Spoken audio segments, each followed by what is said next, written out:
5 minutos, né? Porque a gente tem um tempo muito escasso, né? Adilson, um abraço, Adilson.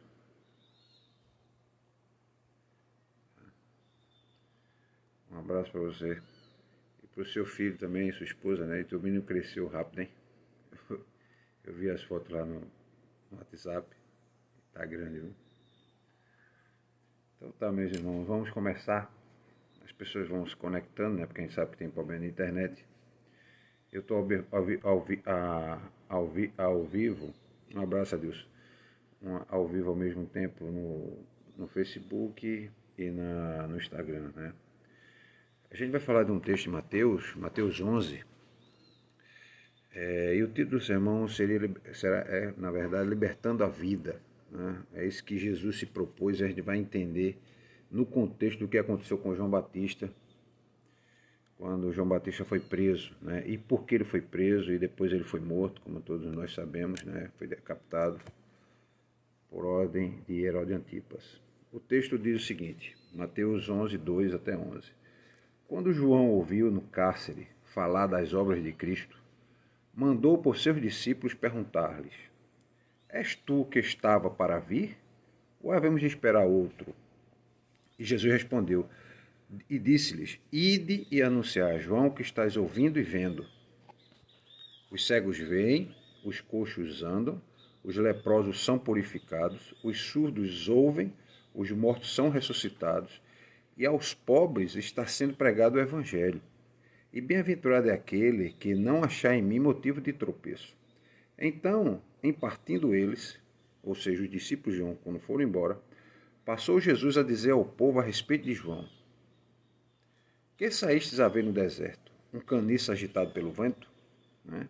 Provavelmente as pessoas que estavam ouvindo esse sermão aqui, essa palavra de Jesus, eram pessoas que acompanhavam João no deserto, né? E João agora estava preso.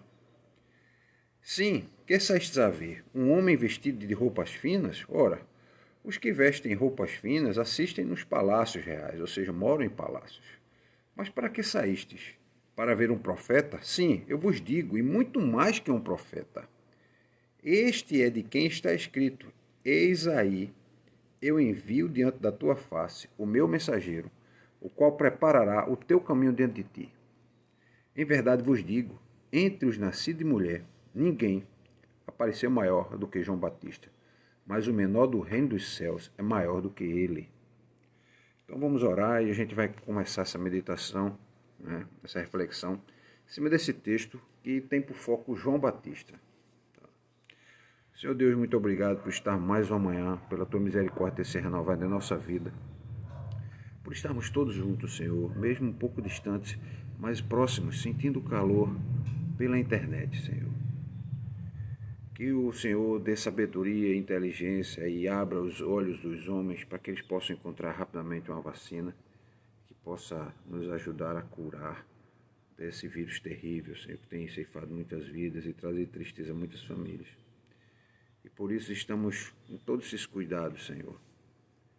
Mas muito obrigado, mesmo assim, porque sabemos que Tu estás no controle e nada do que acontece está fora do Teu controle. Nem uma folha que cai da árvore, nem um cabelo que cai da nossa cabeça. Nada que possa nos acontecer, não está encoberto ao Senhor e nem é surpresa ao Senhor. O Senhor não se surpreende com os fatos. Eu te peço, Senhor, abra os nossos olhos, descortina nosso coração, clareia nossa alma, para que a gente possa compreender o que temos que aprender com a Tua palavra. É isso que eu te peço em nome de Jesus, amém. Meus irmãos, vejam só, a gente sabe que o propósito de Deus, né, o propósito redentor de Deus, o propósito redentor de Deus é vir à Terra e veio à Terra. Né, e ele se revelou. Ele se revelou de várias formas, né, através de muitos símbolos e muitas figuras, através de profetas, através de mensageiros, né, através de sacerdotes, através de sábios, né, através de pessoas simples também, né, que levaram essa mensagem de libertação em muitos lugares e para muitas pessoas. O que acontece? Desde Gênesis, a gente vê que o homem já clama por liberdade, né? Clama por ser livre dessas algemas, ou seja, dos grilhões ou do pecado que os prende e os aprisiona, por conta da sua natureza humana. A natureza humana, ela é contrária à vontade de Deus. Paulo diz assim em Romanos, que desaventurado homem que sou, quem vai me livrar do corpo que me leva para a morte, esse corpo que me leva para a morte, esse corpo que me mortifica, que mata cada dia. E ele faz isso porque o salário do pecado é a morte. Então o pagamento que eu recebo pelo pecado é a morte. Então, a gente vai ver desde Gênesis até João aqui, essa luta do homem e essa busca. Né? Jacó, por exemplo, lá em Gênesis 49, 18, ele está dispensando a sua bênção profética a seus filhos. Então, os 12 filhos estão ouvindo as promessas que Jacó faz especificamente a cada filho, embora a promessa é para todos, mas ele dá palavras específicas a cada filho. E no caso de Dan, ele diz o seguinte, que ele esperava a salvação e a libertação que vinha do Senhor. Ou seja, Jacó já observava isso e buscava essa libertação no Senhor. Por último, a gente vai ouvir João, que disse que ele não era digno de amarrar as sandálias daquele que era o Salvador do mundo. E ele dizia, não se dizia digno, por quê? Porque ele estava preso, né? Preso pelo pecado. O pecado prendia aquele corpo e levaria à morte. Né? Muitos desses homens entregaram suas vidas, né, por serem justos e santos. A gente tem muitos, Isaías foi cerrado ao meio, a gente tem Samuel que tentaram matar ele. Né? Nós temos Daniel, nós temos vários homens na Bíblia que perderam ou chegaram na iminência de perder sua vida por buscarem serem justos e santos, buscando essa liberdade, né? Libertar-se em vida de um corpo que peca, né? De um corpo que nos leva para a sepultura por conta do pecado. Então essas pessoas pregam o quê? Os ensinamentos de justiça. Em pregando ensinamento de justiça, o que acontece?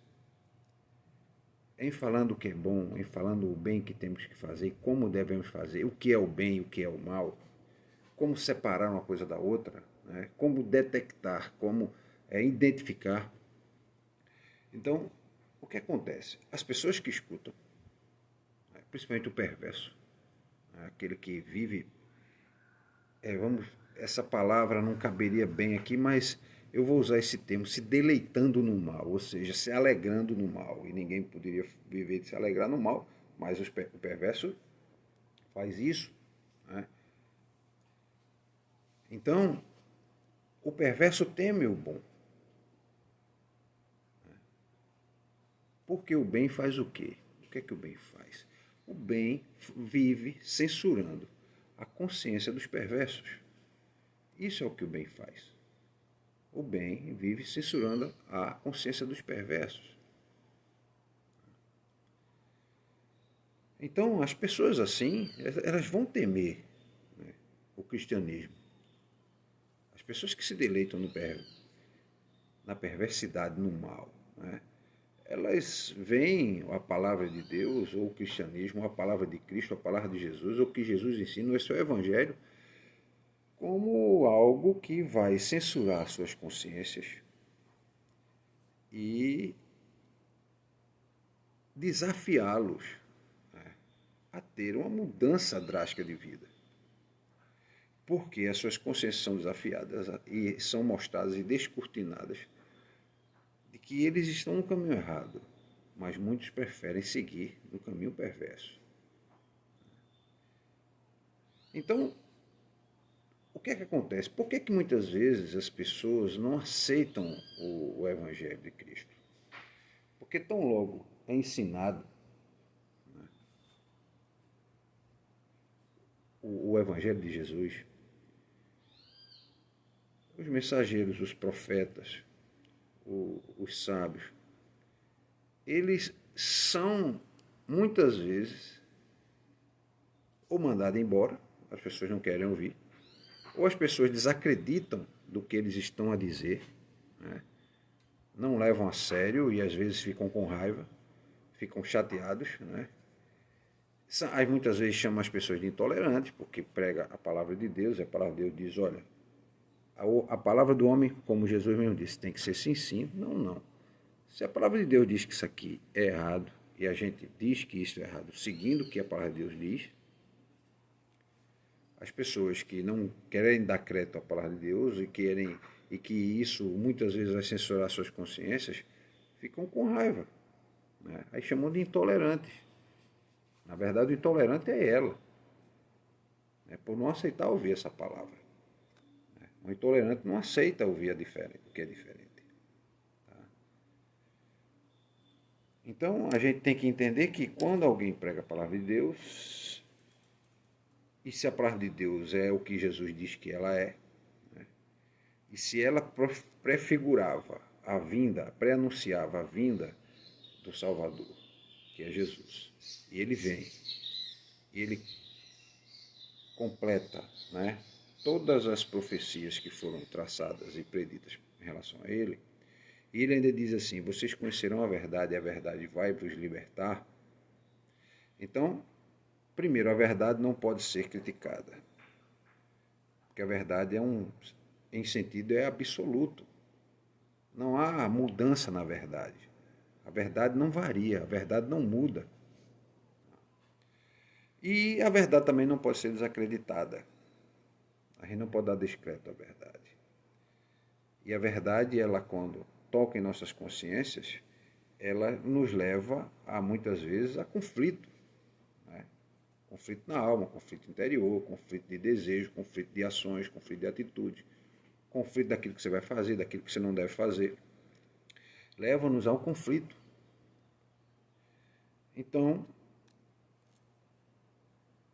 tudo isso a gente vai ver que muitas vezes é levado e acontece porque Deus resolve tomar decisões que estão sobre e sob, né, sobre a sua sob o seu controle, né? Então resolve escolher caminhos que muitas vezes e na maioria das vezes é escândalo para o homem. A própria morte de Cristo é um escândalo. Como é que um Deus vem e morre? A morte é um símbolo da derrota. A morte é o símbolo de que acabou, de que perdeu, né? Os gladiadores, quando batalhavam pela vitória, os vitoriosos eram os que permaneciam vivos, né? A história fala da vida dos vitoriosos, dos que permaneceram vivos. Então, a gente vai ouvir isso e a gente vai tomar o exemplo de João agora. A gente lê sobre João. E João, eu vou fazer uma pequena introdução a respeito de João, tá? Para a gente entender um pouco do que Jesus falou e por que Jesus falou isso. Vê só.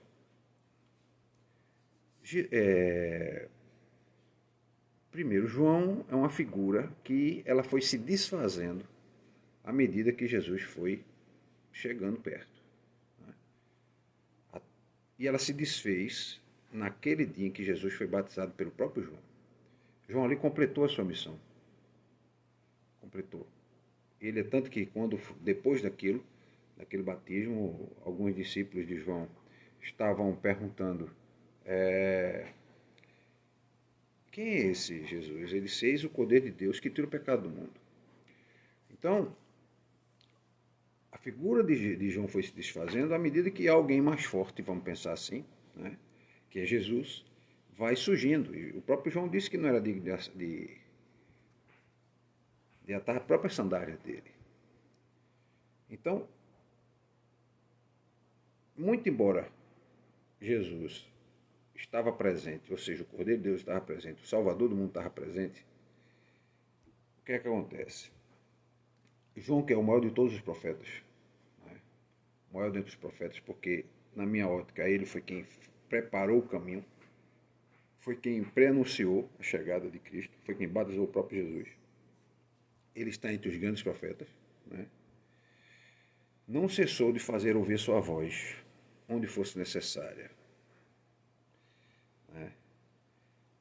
E tudo isso para consertar caminhos sinuosos, né, das pessoas que preferem escolher o mal. Então, quando a gente observa isso, né, vamos imaginar a seguinte cena. No caminho que vinha de Jericó, né, provavelmente no dia em que Herodes passou por João, ele vinha numa caravana longa, né, porque ele era o governador daquela região, e muitos camelos, né, muitos enfeites, né, e muito luxo. Enquanto João estava na outra margem do rio, né, vestido em peles de animais, como diz o relato bíblico, ele se vestia com pele de animais, vivia no deserto. Então, provavelmente o caminho era aberto por escravos, e esses escravos estavam vestidos, né, com roupas de seda e tocando trombetas, né? Mas nessa visão, eu imagino que as pessoas não sabiam que era Herodes ainda, mas viam essa cena. Não era o Messias que estava vindo ali, era o rei Herodes e sua corte que estava caminhando e se trasladando para o palácio de Maqueronte, que era o palácio que ficava à beira do Mar Morto, né? Então, que ficava mais do Jordão, mais na frente, né, junto ao Mar Morto. Mas para chegar até essa fortaleza, esse palácio, e esse palácio a gente vai ver ele mais na frente, que ele vai ter um envolvimento eles vão se encontrar, João e ele, né? E João deve ter ficado o quê? De forma estranha observando, né, a passagem dessa caravana, imaginando, né, quem vinha ali. E depois ele identificou que era Herodes Antipas, né, que era filho daquele Herodes que mandou, por exemplo, matar todas as crianças abaixo de 2 anos, depois que os 3 reis magos, né, os 3 magos, vieram dizer que queriam adorar Jesus. Então, João ficou olhando.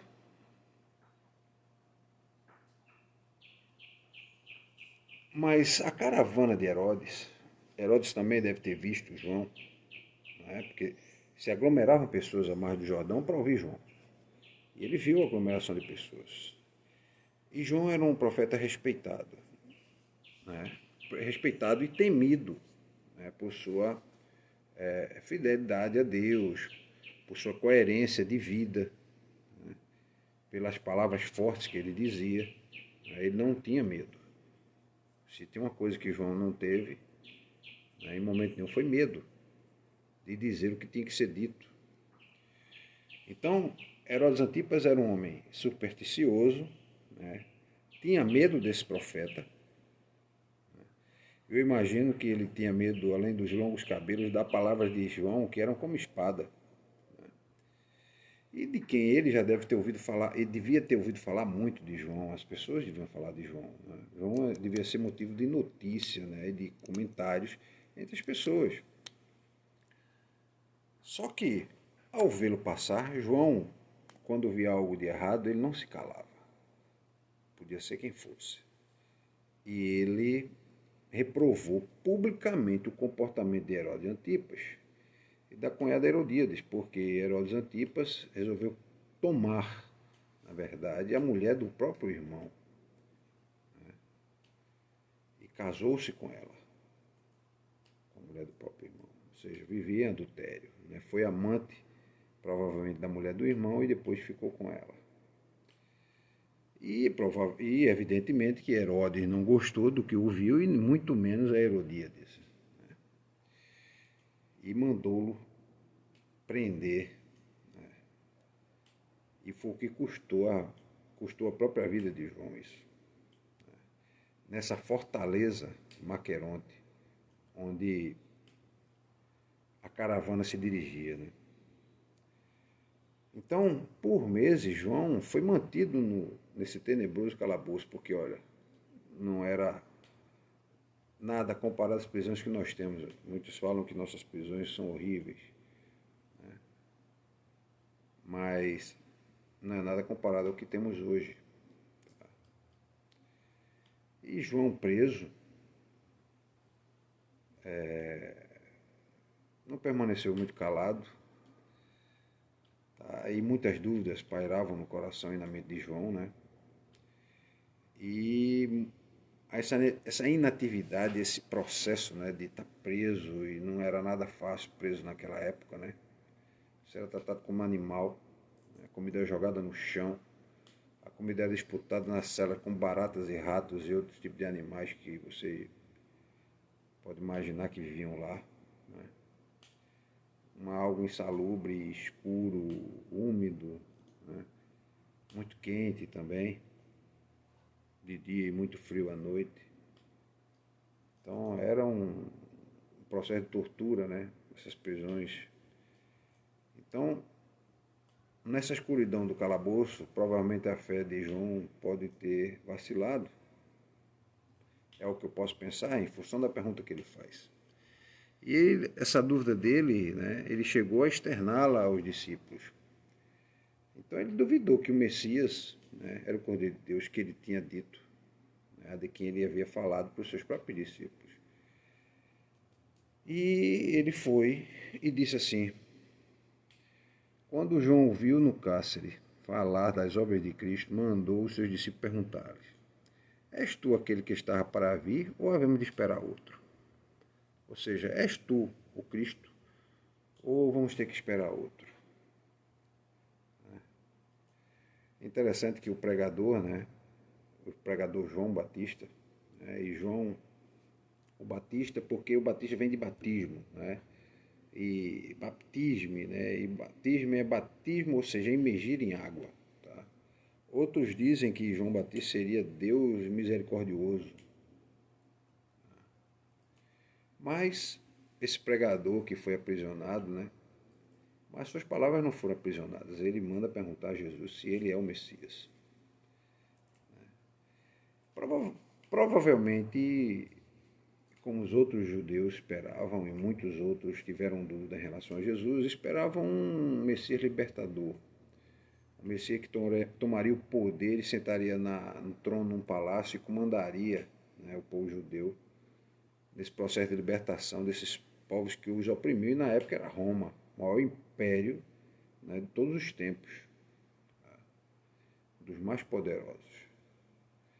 Então, João provavelmente devia estar esperando o quê? Que Deus punisse, né, essas pessoas que tinham se recusado tanto a receber sua mensagem, como agora estavam colocando preso. O crime dele foi falar a verdade a respeito de quem detinha poder. Ele formulou essa pergunta a Jesus e ele mostrava, na dúvida, uma coisa. Primeiro, nessa pergunta de João, a gente pode imaginar o seguinte. Primeiro, que ele indicou que ele tinha fé, né, tanto na grande promessa de que viria o Messias. És tu aquele que está para vir? Ou seja, ele só iria perguntar isso se ele acreditasse que viria o Messias. E João acreditava que vinha o Messias. É tanto que ele diz: ou havemos de esperar por outro. Ou seja, é você o Messias, ou é o outro que vai vir. Ele sabia, então, ele tinha no coração a certeza de que havia uma promessa messiânica, né? E que ele também acreditava em Jesus, porque se ele perguntava a Jesus, ele dava crédito à sua resposta. És tu aquele que há de vir, ou vai haver outro? Ou vai ser outro que vai vir? Eu espero por outro. Ou seja, ele dava credibilidade a Jesus também. Ele tinha fé de que vinha o Messias e dava credibilidade ao que Jesus dizia. ao que Jesus responderia. E que Jesus fez o quê? Respondeu, mas respondeu de uma forma bem diferente. Ele não disse sou, e nem disse que, ou deu outra resposta nesse sentido, né? Ser centrado em si mesmo. Ele dá a seguinte resposta, né? Ele diz, olha, e Jesus respondendo disse, ide anunciar a João que estáis ouvindo e vendo. Eu não vou falar de mim mesmo. Eu quero que vocês mostrem para João o que vocês estão vendo. O que é que vocês estão vendo? Né? Então, essa resposta de Jesus vai mostrar o seguinte, que para conhecer Jesus, a melhor forma de ver quem ele é de quem ele se aproxima. A melhor forma de conhecer Jesus é ver no que ele se dedica a fazer. É isso que ele está dizendo na resposta dele. De quem eu estou me aproximando e do que eu estou me dedicando a fazer. Então vejam e ou escutem, ou seja, além de ver, escutem o que as pessoas estão falando a meu respeito e vocês vão dar a resposta para João. Essa é a resposta. Então, a gente imagina o seguinte, primeira coisa, ele diz, olha, anunciar a João que estás ouvindo e vendo. Ele não deu a resposta. Ele disse, olha, eu estou fazendo isso e isso, isso. Não. Vejam e escutem. Ou seja, vão procurar saber. Essa é a melhor das respostas. É tanto que a gente sabe que os sentidos, eles podem enganar uma pessoa.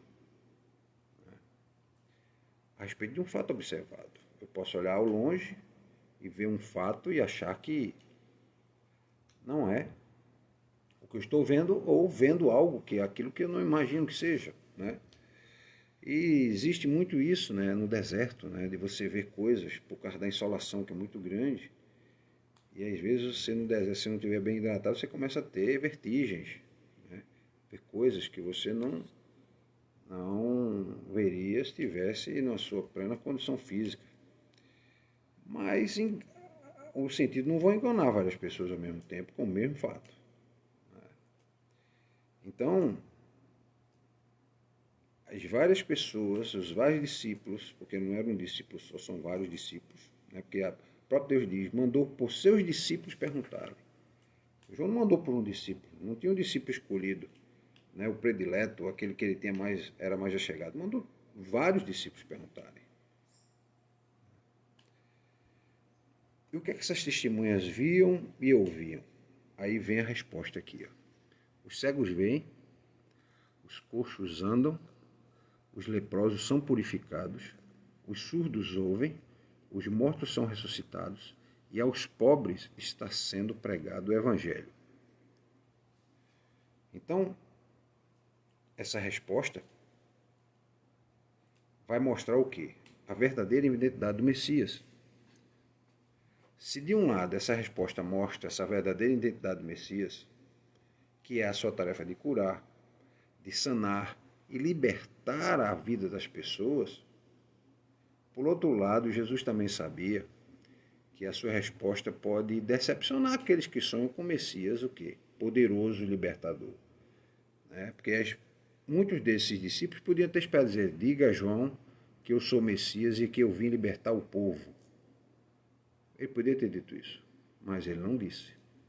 Ele disse o quê? Vamos escutar o que as pessoas dizem a meu respeito e o que é que vocês veem. Então, eles foram testemunhas oculares e ainda foram ouvir as histórias de outras pessoas. E Jesus no final diz assim, feliz é aquele que não se escandaliza de mim, ou seja, que não fica com dúvida, né, a meu respeito. Não vai imaginar que eu estou aqui sendo um personagem. Jesus não era um personagem de si mesmo, né, nem era o personagem de um Messias, não era. Então Jesus era aquilo que ele é. Então Jesus é como o próprio Deus diz lá a Moisés. O que é que eu vou dizer para o povo que você é? Diga que eu sou. E pronto. Sou o que sou, como a gente escuta no texto. O próprio Jesus disse ele é. Então a vida de Jesus era uma vida ligada a quem? Aos necessitados. As pessoas que precisavam de ajuda, quem eram? Os cegos, os coxos, as pessoas leprosas, né? Os surdos, né? Até os mortos que foram ressuscitados por Jesus, e muitos pobres. E se tinha uma coisa que na Judéia tinha muito, era pobre. E pobre que viviam com muito pouco para a subsistência deles. Provavelmente eles todo dia acordavam, muitos não tinham o que comer, mas iam tentar colher alimentos, né, para poder se alimentar e poder trabalhar para manter o que? A terra produzindo algo para eles comerem. Então, eles praticamente viviam para levantar o próprio sustento, não para amealhar a riqueza, né? Não, provavelmente para colher o próprio sustento. Então, Jesus desenvolveu o que eu chamo de teologia da ternura. Ele mostrou isso para João. Só, João, eu vim, né, para trazer o quê? Vida aos cegos, né, da possibilidade de liberdade de andar, aos coxos, livrar os leprosos e os doentes das suas doenças, fazer com que os surdos possam ter a sua audição restaurada para que possam ouvir o Evangelho. E ressuscitar os mortos e dar uma nova chance para eles e para os familiares deles. Tudo isso para a glória de Deus. E o próprio Jesus disse isso quando curou o cego. E está ali pregando, né, o Evangelho para essas pessoas. Então, Jesus desenvolve essa teologia curativa, essa teologia da ternura, com as palavras, com as mãos, com os beijos, com o abraço, né, com a refeição em comum, né, todo tipo de atividade, de contato com as pessoas, ele desenvolve essa teologia dessa forma. Essa teologia da ternura é uma teologia que vem libertar o homem, né, do egoísmo, do ódio, das rixas, né, dos temores, dos gritos de pavor muitas vezes nas madrugadas, pessoas que estão com insônia, naquelas madrugadas insônias, né, ou pavor que circula durante o dia.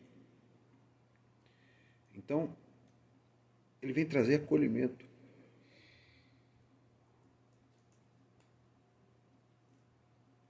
Vem trazer acolhimento nesse serviço que é dado ao outro, nessa presença solidária de Cristo.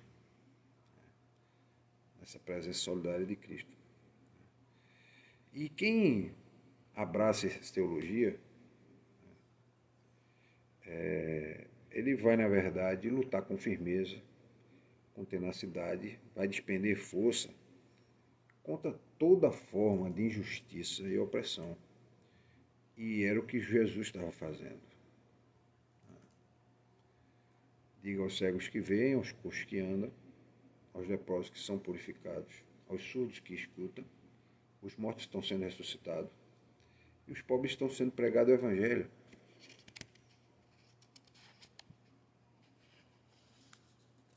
Esse processo, né, é um processo de desmascaramento, né, de revelamento, né, de desencobrimento, né, desse tipo de atitude, né, desse tipo de mecanismo. Então, muito disso não tinha valor aos olhos humanos, por que parece. É o que a gente chama de ódio do bem hoje, né? Ódio ao bem. Então, essa atitude de Jesus de curar, de trazer essa liberdade para as pessoas que tinham dificuldades as mais diversas, tanto no corpo quanto na alma.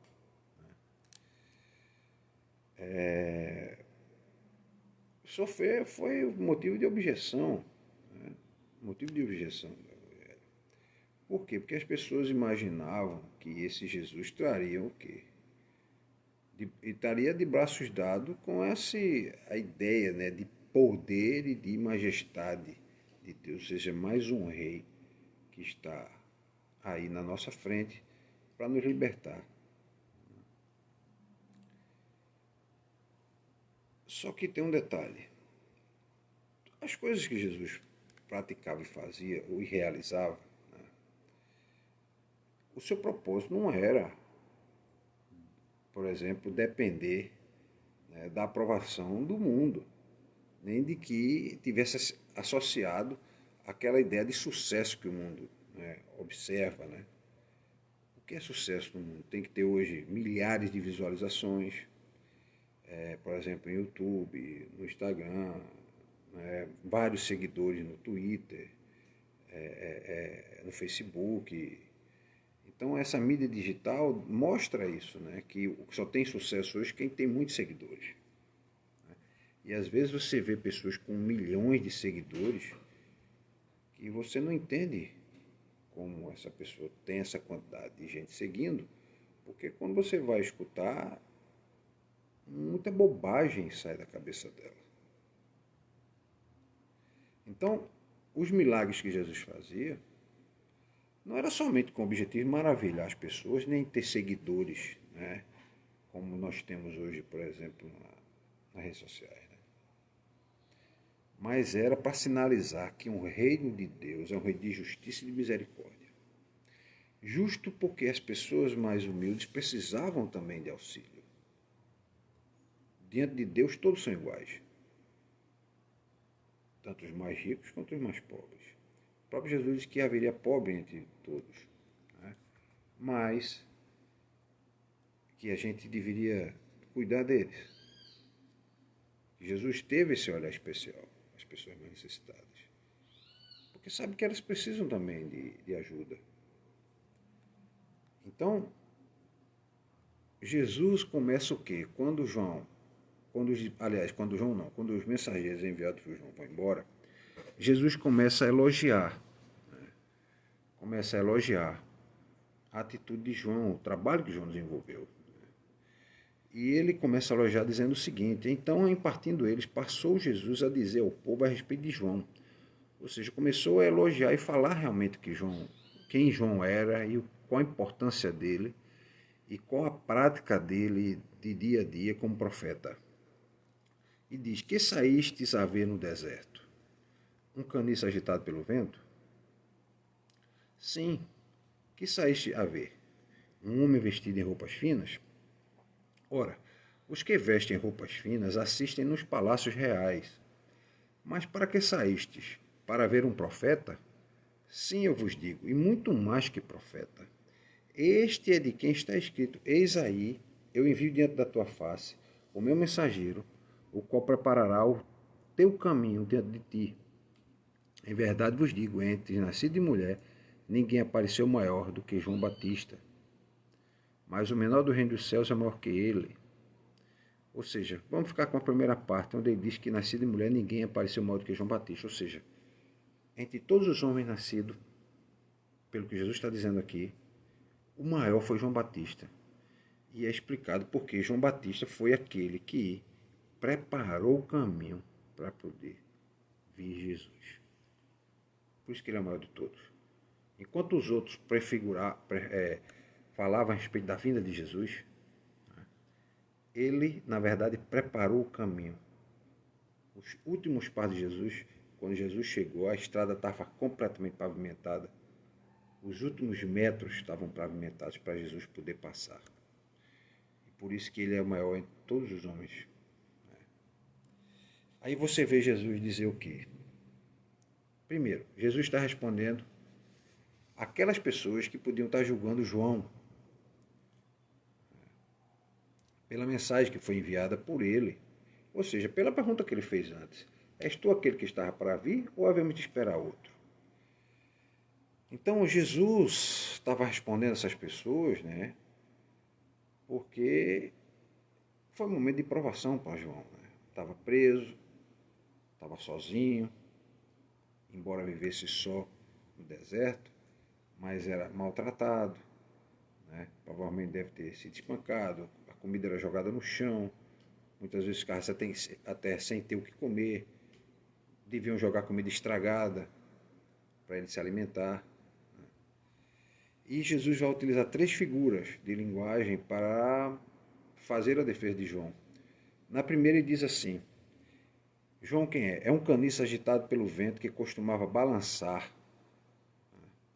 Ele diz aqui, ó, um homem vestido, aliás, um caniço agitado pelo vento. Por que Jesus diz isso? Ele faz uma pergunta. Porque esse caniço agitado pelo vento, ele fala do junco que crescia mais do Jordão, né? E que a corrente do próprio rio fazia com que gerasse uma brisa e esse junco balançava, né? Esse caniço balançava. E era lá onde as pessoas ouviam João pregar, à margem desse rio. Segunda figura linguagem é que ele diz que João era um homem vestido de roupas finas. Então, quem vestia roupas finas eram pessoas que viviam no palácio de Herodes. João vivia vestido em pele de animais. E o terceiro era um sinal, né, que ele diz aqui, que era um sinal dos céus, que João nasceu de mulher, e esse homem nascido de mulher foi o maior entre todos. Então, todos os homens, para poderem, vamos dizer assim, cruzar esse portal da vida, para poder entrarem na vida, eles têm que nascer de mulher, uma outra forma. Jesus chama a atenção de que para entrar na vida terrena eu tenho que ter passado pelo nascimento humano. Então, que pessoas as pessoas estavam querendo ouvir? Que profeta, que palavras, né? Então Jesus pergunta 3 vezes: o que é que vocês foram ver? Então Jesus está chamando a atenção que muitas vezes as pessoas iam lá ver apenas João, não iam dar ouvidos ao que ele estava dizendo. Não foram lá para ouvir ele, foram lá para ver quem era. Uma figura estranha, né? Hoje, aos conceitos modernos, né, pode ser considerada uma figura bizarra, né? Cabelos por pentear, barba por fazer, né? Vestido em pele de animais, né? Uma pessoa magra, né? Ele vivia comendo gafanhotos com mel. Então era uma figura estranha para os nossos olhos. E isso, Jesus está chamando a atenção para que as pessoas pudessem, né, observar João, imitar João naquela sua abnegação pelo reino de Deus. Aquela abnegação pelo reino de Deus. Essa é a atenção que Jesus quer nos mostrar, né? Chamar a atenção nesse sentido. De que João, primeiro, não era um caniço que, sacudido pelo vento, ele era levado pelo vento da opinião pública, ou seja, João não estava preocupado que as pessoas iam falar dele. Se ele tinha que falar a verdade, ele falaria a verdade. Ele não estaria preocupado com a opinião pública, ou como a gente pode dizer hoje, com a opinião publicada. Nem a opinião pública, nem a opinião publicada, por exemplo. João também estava ali, na beira do Rio Jordão, não estava preocupado com a aclamação popular. Se ele estivesse preocupado com a aclamação popular, a primeira coisa que ele não faria é chamar a atenção publicamente do erro de Herodes. E ele sabia que isso custaria a vida dele. Herodes destruiu todos os inimigos que ele teve, esse Herodes Antipas. Acredita-se até que ele tenha matado alguns irmãos, pessoas próximas a ele. Então, outra coisa, Jesus está chamando a atenção que João não estava preocupado com aquelas coisas frívolas, né? Aquelas frivolidades que a gente vê, né? Das pessoas estarem nos palácios, né? Com um certo tipo de comidas, iguarias e roupas, né? Para poder permanecer naquele recinto ali. João não estava preocupado com isso. As roupas deles eram as mais simples possíveis. E João também era uma pessoa severa contra o erro. ele defendia, como a gente usa um termo hoje, com unhas e dentes, né? A verdade. E João era severo tanto com o pecado dos outros quanto consigo mesmo. João não é como a gente vê hoje em dia, muitos que condenam as práticas, né, do pecado, mas vivem em mansões, andam em carro importado, sobrevivem à custa, né, da dificuldade dos outros. Muitas vezes as pessoas têm muito pouco para comer ou para subsistir com o que recebem e ainda tem que doar para alguém que vai viver de forma anababesca e à custa dessas pessoas. João era diferente. João fez do deserto o seu lar. E se tem um ambiente inóspito, cruel e que não tem misericórdia, é o deserto. Então, diante de Deus, né, é tanto que Jesus mostra aqui que diante de Deus ele é muito mais que um profeta. Ele é muito mais que um profeta. Porque ele foi preparar o caminho diante de Jesus. Então, ele foi o precursor do Messias. Ele foi o último profeta do Antigo Testamento. Foi ele que abriu as portas do Novo Testamento. Ele fechou as portas do Antigo, depois Jesus passou e daí seguiu a história, o que nós temos hoje como o Novo Testamento e o ensinamento de Cristo. Então, foi o grande precursor e mensageiro dessas boas novas. Qual a conclusão que a gente vai chegar? Eu vou fazer algumas perguntas. Na verdade, eu vou concluir de forma diferente hoje. Vou concluir com perguntas.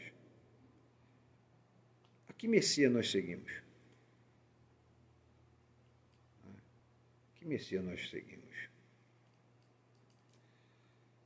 É esse Messias que promete na ótica dos homens, ou seja, aquele Messias que cada um adequa ele à sua realidade, né? Ou um Messias que é o que é pregado na palavra e que João preparou o caminho para ele poder passar. Será que nós dedicamos a nossa vida a praticar as mesmas obras que Jesus praticava? Nós que dizemos ser seguidores de Cristo. Então, será que a gente se empenha em viver, né, praticando, né, e ensinando aquilo que Jesus fazia? Terceira pergunta, o que é que nós estamos fazendo nesse mundo? Que diferença nós estamos fazendo? Nós estamos apenas sendo mais um de que faz aquilo que os outros acham que a gente tem que fazer, fala aquilo que agrada ao ouvido daquelas pessoas que estão para ouvir, ou vamos seguir um evangelho que muitas vezes pode levar até a morte? Eu disse em umas pregações anteriores que aquele que viver o sermão da montanha, for viver o sermão da montanha, o seu destino será a cruz, que foi o que aconteceu com Jesus. Jesus disse, aquele que quiser me seguir, tome a sua cruz e siga-me. Siga-me para onde? Para o Calvário. A cruz, o lugar dela é no Calvário. E a cruz é um sinal de morte e de vida. Foi pela cruz que Jesus morreu e ressuscitou. Outra pergunta, o que as pessoas estão vendo e ouvindo nas igrejas a respeito de Jesus? O que é que nós, como pastores, diáconos, presbíteros, professores de escola dominical, membros de igreja, ou mesmo seguidores de Jesus, que todos nós nos consideramos, estamos mostrando, né, ensinando. O que as pessoas nos observam, elas vão pensar o quê? O que é que nossas vidas falam a respeito de Jesus? O que é que nossas vidas estão falando? E o que escutam as nossas palavras, o que estão pensando?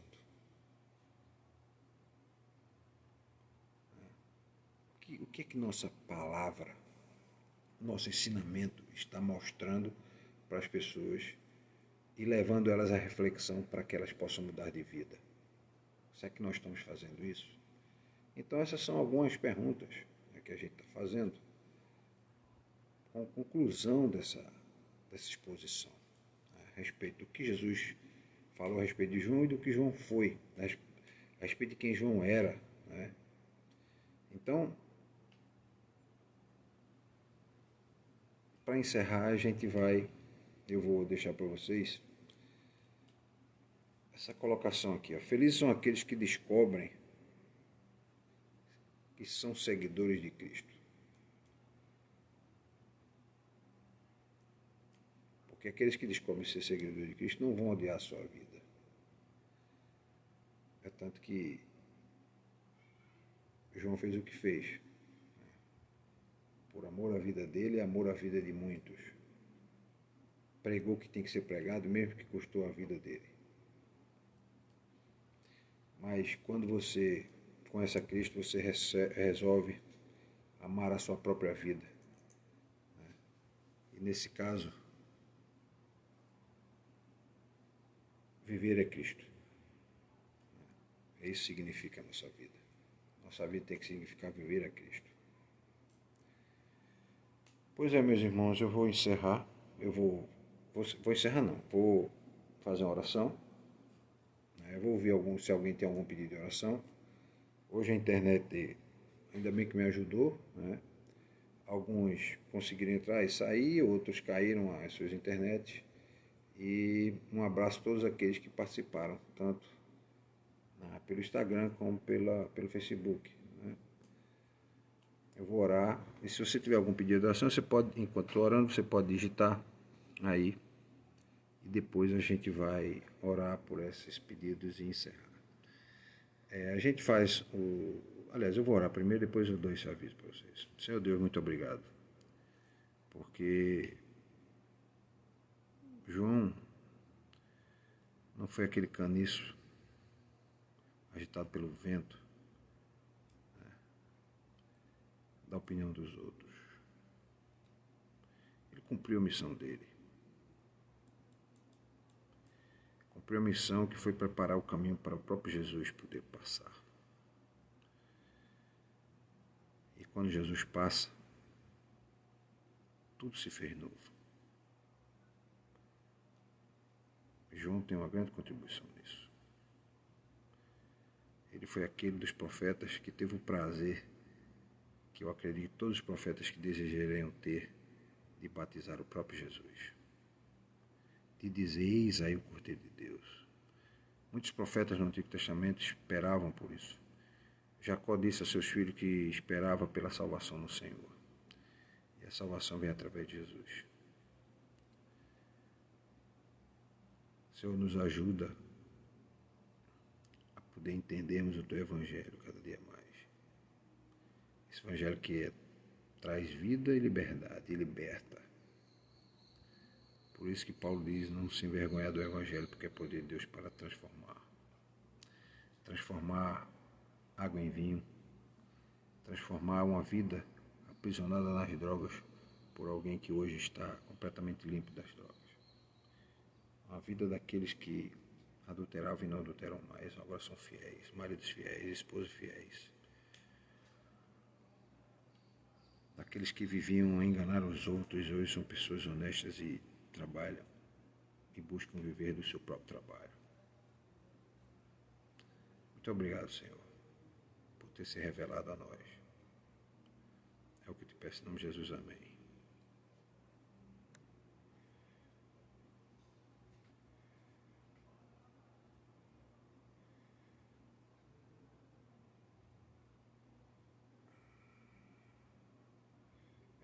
O vídeo aqui o vídeo no Facebook não. No Instagram foi encerrado por causa da conexão da internet.